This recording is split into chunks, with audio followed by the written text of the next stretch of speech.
భగవద్గీత ద్వితీయాధ్యాయము 8వ శ్లోకము పార్ట్ 1.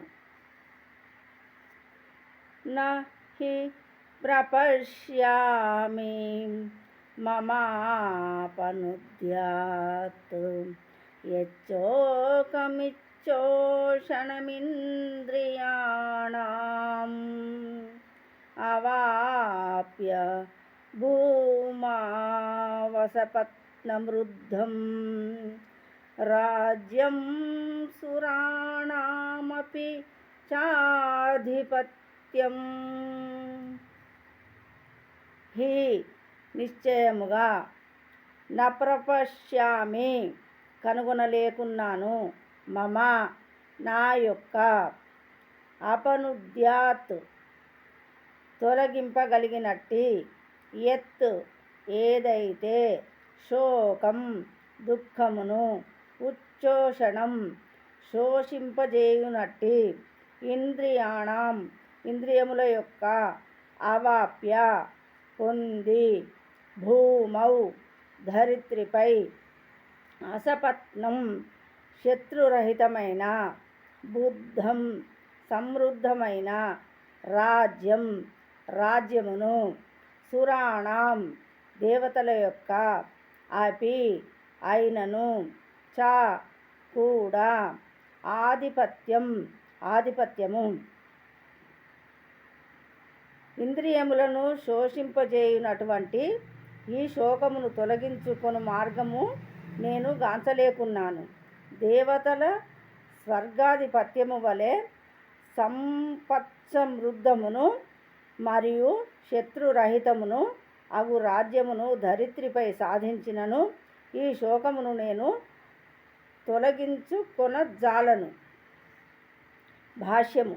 ధర్మమునకు నీతి శాస్త్రమునకు సంబంధించిన సిద్ధాంతముల పరిజ్ఞానముపై ఆధారపడినట్టి పలు హేతవాదములను అర్జునుడు ప్రతిపాదించుచున్నను.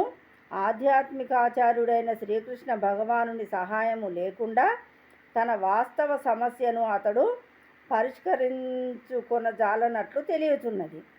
తన జీవిత మనుగడను వృధా చేయుచున్నట్టి క్లిష్ట సమస్యలను తొలగించుకొనుటకు తన నామమాత్ర జ్ఞానము నిరుపయోగమని అతడు గ్రహింపగలిగెను. అంతేకాకుండా శ్రీకృష్ణ భగవానుని వంటి ఆచార్యుని సహాయము లేకుండా అట్టి క్లిష్ట సమస్యలను పరిష్కరించుకొనుటకు అతనికి అసాధ్యముగా కనిపించుచున్నది. కేవలము పాండిత్యము, ఉన్నత పదవుల వంటివి జీవిత సమస్యల పరిష్కారమునకు ఉపయోగకరములు కాజాలవు. శ్రీకృష్ణుని వంటి ఆధ్యాత్మికాచార్యుడు మాత్రమే అట్టి సమస్యల పరిష్కారమునకు తోడ్పడగలడు.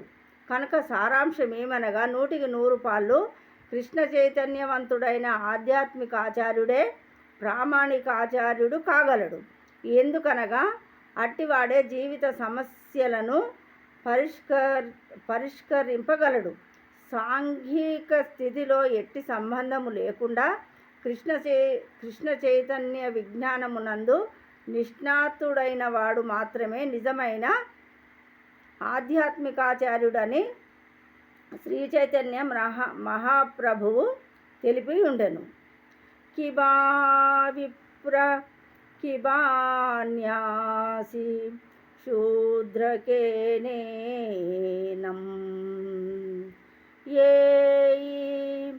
కృష్ణతత్వ వేత్తాసే గురు హోయ్. ఒక వ్యక్తి వేదజ్ఞానమునందు విద్వాంసుడైన విప్రుడైనను లేక హీన కుటుంబమునందు జన్మించిన వాడైనను సన్యాసాస్త్రమును స్వీకరించిన వాడైనను కృష్ణ విజ్ఞానమున నిష్ణాతుడై ఉన్నప్పుడు మాత్రమే పరిపూర్ణుడును ప్రామాణికుడైన ఆధ్యాత్మికాచార్యుడును కాగలడు. శ్రీ చైతన్య చరితామృతము మధ్య లీల 8:128 కనుకనే కృష్ణ చైతన్య విజ్ఞానమునందు నిష్ణాతుడు కాకుండా ఎవ్వరును ప్రామాణిక ఆధ్యాత్మిక ఆచార్యుడు కాజాలడు. వైదిక గ్రంథములందు కూడా ఈ విషయము ఇట్లు చెప్పబడినది.